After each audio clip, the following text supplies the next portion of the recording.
Hey, it's Greg Otten with MaritimeGardening.com. I'm sitting next to a very, very weedy carrot garden. And as gardeners, we all have this ingrained hatred of weeds, and I'm no exception to that. If you see a weed, you want to pull it. But here we've got a very weedy garden, and despite the weeds, I'm getting incredible results with my carrots. So I thought I'd just do a quick video just showing some of the results here, to just give you a sense that weeds aren't always a problem, even though we may think they are. So stay with me and have a look.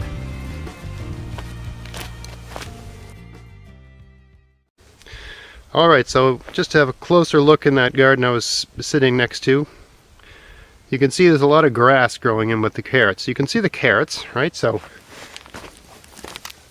this is a carrot. And this is grass. And there's a lot of grass, as you can see. So you have a look around, the whole garden seems to be just inundated with weeds. And I did a video in the spring where I weeded this thing meticulously, and I still got a lot of weeds. But despite that, I think the weeding had a good effect because it seemed to give the carrots a good head start. So let's just zoom back out here a little bit. Let's see what kind of carrots are growing in here despite the weeds. Sorry for the wind, it's just a windy day here. So yeah, I got lots of weeds, and also just to give you a sense of what a no-till garden's like, this garden's never been tilled, and the weeds just come out no problem, right? I don't need any tools to rip the weeds out. What I plan to do, I'm just harvesting carrots as I need them. And I plan to just bury all these weeds. But I mean, despite these weeds, that's a weird looking carrot there. Not the best example of success. But, you know, despite the weedy conditions, I'm getting some good carrots, right? Let's look somewhere else, over here, in amongst this. You see that? What is that over there? Okay. And amongst this big tangled mess here, I see a carrot here. Look at that. Nice. Let's see what else we got.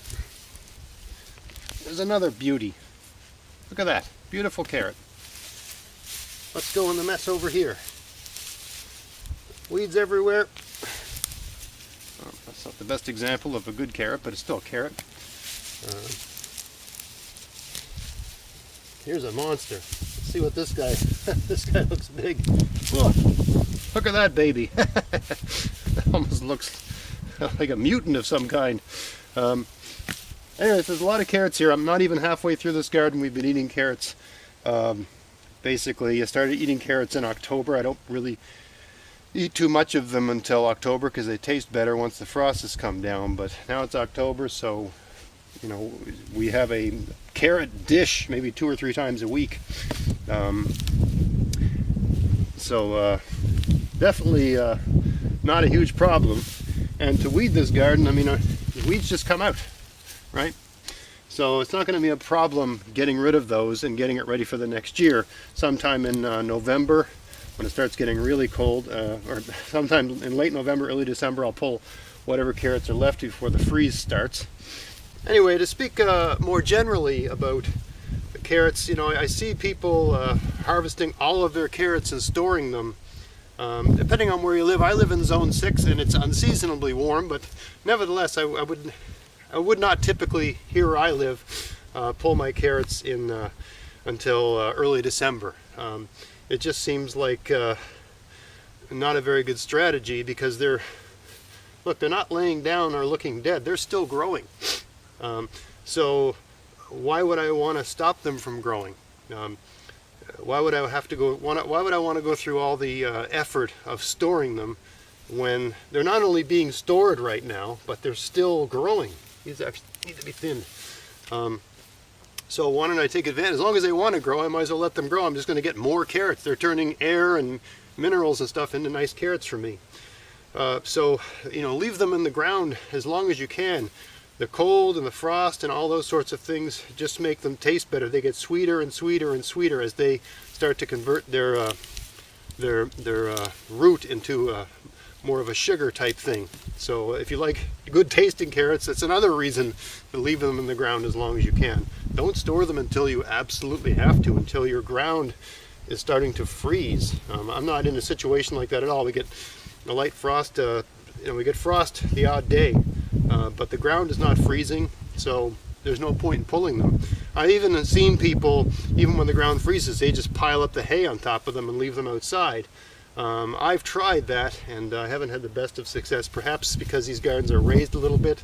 They freeze because they're not down in the ground quite so much. I don't know. But anyway, plenty of good reasons to leave your carrots in the ground right until the last minute, because it's just easier to do it that way and you get better results.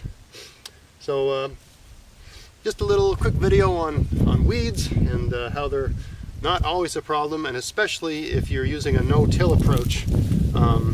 Really, the weeds, they're so easy to deal with, right? Because I mean, these just pull out.